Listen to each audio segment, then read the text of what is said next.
Hi friends, idli, dosa, chapati, சாதத்துக்கு ஒரு நல்ல பக்காவான சைட் டிஷ்ஷுங்க. வெங்காய தொக்கு தான் இன்றைக்கி பண்ண போகிறோம். ரொம்ப குவிக்காக ஈஸியாக ரெடி பண்ணிடலாம். வீட்டில் இருக்க பொருளை வச்சே தான் பண்ண போகிறோம். வாங்க எப்படி பண்ணலான்னு சொல்லிட்டு பார்க்கலாம். ஃபஸ்ட்டுக்கு அதுக்கு என்னென்ன பொருட்கள் தேவை அப்படின்னா, 1/2 கிலோ வெங்காயத்தை கட் பண்ணி வச்சுருக்கீங்க. பெரிய வெங்காயம் தான் நான் இன்றைக்கி எடுத்திருக்கேன்.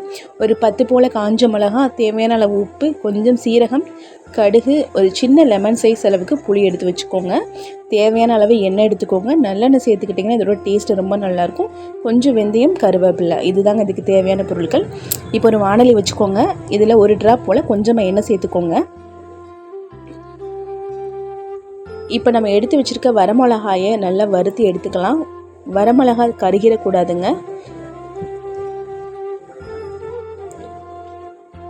அடுப்பில் சிம்மில் வச்சு இது நல்லா வறுத்துக்கோங்க.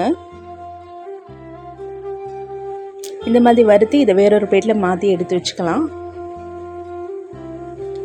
இப்போ சேம் அதே கடாயில் இன்னும் கொஞ்சம் எண்ணெய் சேர்த்துக்கலாம்.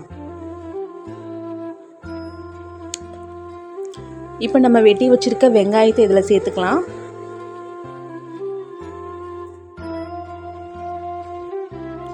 வெங்காயத்தை வதக்கி சேர்த்தா தாங்க இந்த தொக்கு ரொம்ப நல்லாயிருக்கும். ஸோ அதனால் இதை நல்லா வதக்கி எடுத்துக்கோங்க.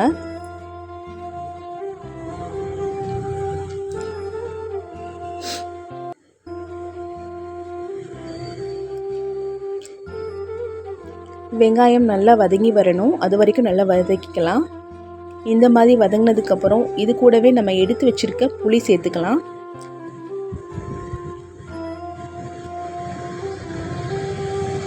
இது கூடவே கொஞ்சமாக சீரகம் எடுத்து வச்சுருந்தோம் இல்லையா, அதையும் சேர்த்துக்கலாம்.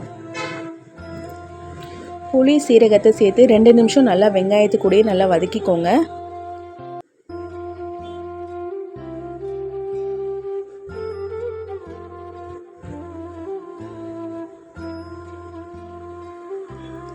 இந்த மாதிரி நல்லா வதங்கி வரவும் இதை நல்லா ஆற விட்டுடலாங்க.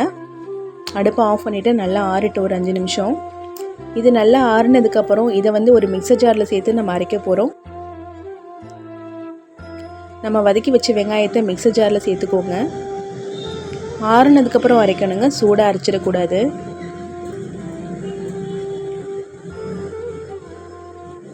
இது கூடவே நம்ம வறுத்து வச்சுருந்த வரமிளகாயும் சேர்த்துக்கலாம். இது கூடவே இந்த தொக்குக்கு தேவையான உப்பையும் சேர்த்துக்கலாம். இதெல்லாம் சேர்த்து நல்ல ஒரு ஃபைனாக அரைச்சி எடுத்துகிட்டு வந்துடலாம். அவ்வளோதாங்க, இப்போ அரைச்சி எடுத்துகிட்டு வந்தாச்சு. நல்லா நைஸாக இந்த மாதிரி அரைச்சி எடுத்துக்கோங்க. இப்போ ஒரு வாணலி வச்சுக்கோங்க. நல்லெண்ணெய் சேர்த்துக்கோங்க. நீங்கள் எண்ணெய் கொஞ்சம் அதிகமாக சேர்த்திங்க அப்படின்னா இந்த தொக்கு 3 மாதம் ஆனாலும் கெட்டு போகாமல் இருக்கும். இது கூடவே கொஞ்சமாக கடுகு சேர்த்துக்கோங்க. கடுகு நல்லா பொரியும். கொஞ்சமாக வெந்தயம் சேர்த்துக்கோங்க. இது கூடவே கொஞ்சமாக கருவேப்பிலை சேர்த்துக்கிறேன். இப்போ நம்ம அரைச்சி வச்சுருக்க பேஸ்ட்டை இது கூடயே சேர்த்துக்கோங்க. தண்ணி எதுவும் நீங்கள் சேர்க்கக்கூடாதுங்க.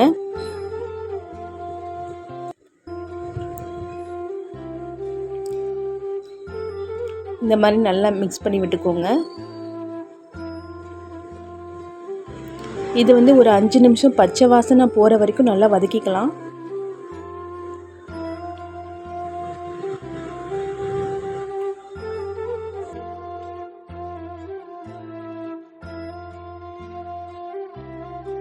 அஞ்சு நிமிஷம் நல்லா வதக்கி எடுத்துக்கோங்க. நல்லா வதக்கினதுக்கப்புறம் ஒரு மூடி போட்டு மூடி ஒரு 5 நிமிஷம் மூடி வச்சிடலாம். நல்லா எண்ணெய் பிரிஞ்சு வரணுங்க. இது ஒரு 5 நிமிஷம் அப்படியே இருக்கட்டும். இப்போ 5 நிமிஷம் கழிச்சு ஓப்பன் பண்ணி பார்க்கலாம். வெங்காயத்தோட கலர் நல்லா சேஞ்ச் ஆகிருக்கும். எண்ணெயும் பிரிஞ்சு வந்திருக்கும். இதுதான் கரெக்டான பக்குவம். அவ்வளோதான், அடுப்பு ஆஃப் பண்ணிடலாங்க. நம்மளோட வெங்காயத்துக்கு இந்த அளவுக்கு வரணும். அவ்வளோதாங்க, டேஸ்டியான வெங்காயத்துக்கு ரெடி. இதே மாதிரி நீங்களும் ட்ரை பண்ணுங்கள். இட்லி, தோசை, சப்பாத்திக்கு நல்ல ஒரு காம்பினேஷன். ட்ரை பண்ணி பார்த்துட்டு எப்படி இருக்குன்னு கமெண்டில் சொல்லுங்கள். இந்த வீடியோ பிடிச்சிருந்தா லைக் பண்ணுங்கள், சப்ஸ்கிரைப் பண்ணுங்கள், ஷேர் பண்ணுங்கள். தேங்க்யூ.